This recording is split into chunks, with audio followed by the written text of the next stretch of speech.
दोस्तों, पिछले दिनों एक सिविल जज ने काशी विश्वनाथ मंदिर और ज्ञान व्यापी मस्जिद के विवादित जगह के लिए एक ऑर्डर पास किया, जिसमें आर्कियोलॉजिकल सर्वे ऑफ इंडिया को एक रिपोर्ट पेश करने के लिए कहा गया। ये ऑर्डर कैसे सुप्रीम कोर्ट के जजमेंट को वायलेट करता है और कैसे इसका निगेटिव इम्पैक्ट हिंदुस्तान पर पड़ सकता है, और बाबरी मस्जिद का जो जजमेंट था और बाबरी मस्जिद का जो मामला था उससे कैसे हिंदुस्तान को बहुत ज़्यादा नुकसान हुआ, आज हम लोग इस वीडियो में डिटेल्स में बात करेंगे।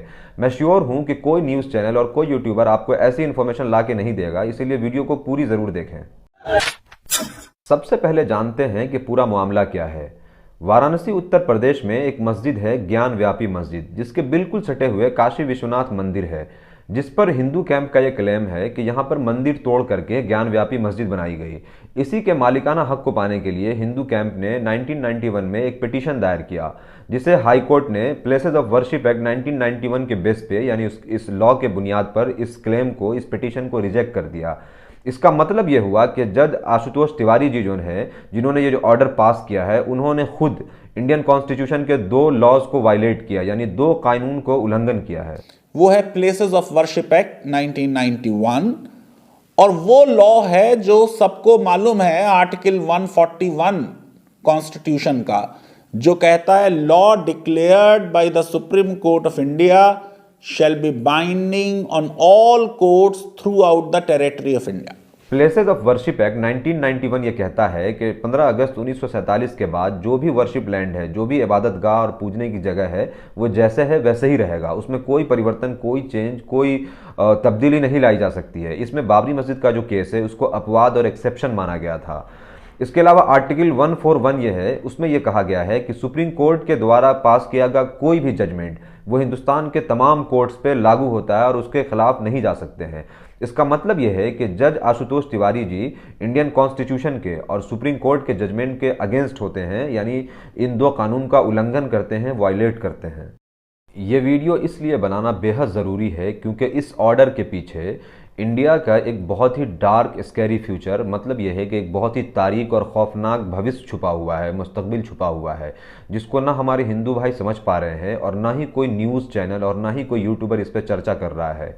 दोस्तों, जिस वीक में बाबरी मस्जिद शहीद हुई थी, उस वीक में हिंदू मुस्लिम दंगों में 2000 से ज़्यादा हिंदू मुसलमान मारे गए थे। सिर्फ अयोध्या में उस दिन 23 और ज़्यादा मस्जिदें तोड़ी गई थी, शहीद कर दी गई थी।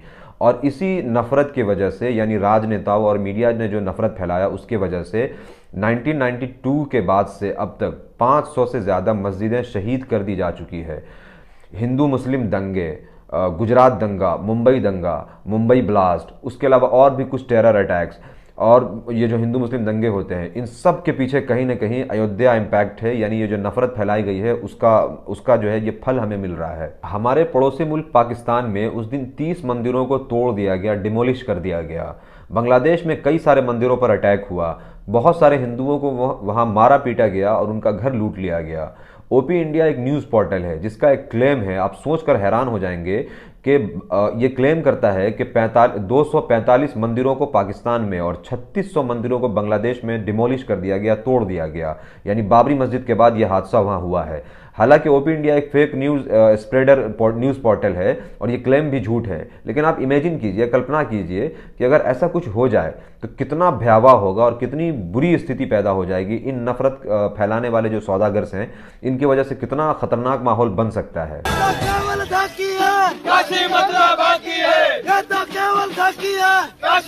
ये फेमस स्लोगन तो आपने सुना ही होगा कि अयोध्या तो बस झांकी है, काशी मथुरा बाकी है।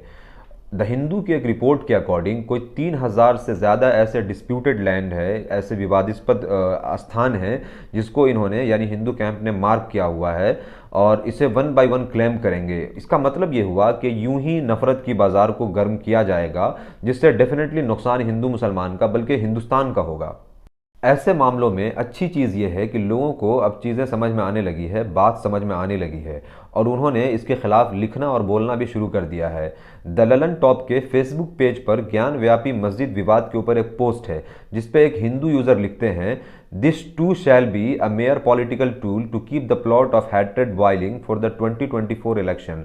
मतलब यह है कि ये इशू भी एक राजनीतिक गेम है जिसमें नफरत का बाजार गर्म करके 2024 इलेक्शन के लिए एक प्लॉट तैयार किया जाएगा। एक और हिंदू यूजर लिखते हैं कि अयोध्या ने इस देश के 2 पीढ़ी को बर्बाद किया है और आने वाला काशी पता नहीं कई पीढ़ी को जमींदोस्त कर देगा। इसका मतलब यह है कि हमारे हिंदू भाइयों को भी अब तथ्य और चीजें समझ में आने लगी है, मगर यह वक्त ऐसा है कि सारे धर्म के लोगों को, हिंदू मुसलमान को, सारे धर्म के लोगों को एक प्लेटफॉर्म पर आकर हमारे कॉन्स्टिट्यूशन को बचाने के लिए, हमारे देश को बचाने के लिए और सबसे इंपॉर्टेंट हमारी अगली जनरेशन को बर्बाद होने से बचाने के लिए ऐसी चीज़ों पर लिखना होगा, बोलना होगा, अपने आसपास के लोगों को अवेयर करना होगा, उनको एजुकेट करना पड़ेगा कि देखो इससे ये नुकसान है और पास्ट में ऐसी तारीखी गलतियां हो चुकी है। अगर ये वीडियो आपको इन्फॉर्मेटिव लगती है तो ज़्यादा से ज़्यादा शेयर करें। कमेंट में ज़रूर बताएं कि ये वीडियो आपको कैसी लगी। Thank you.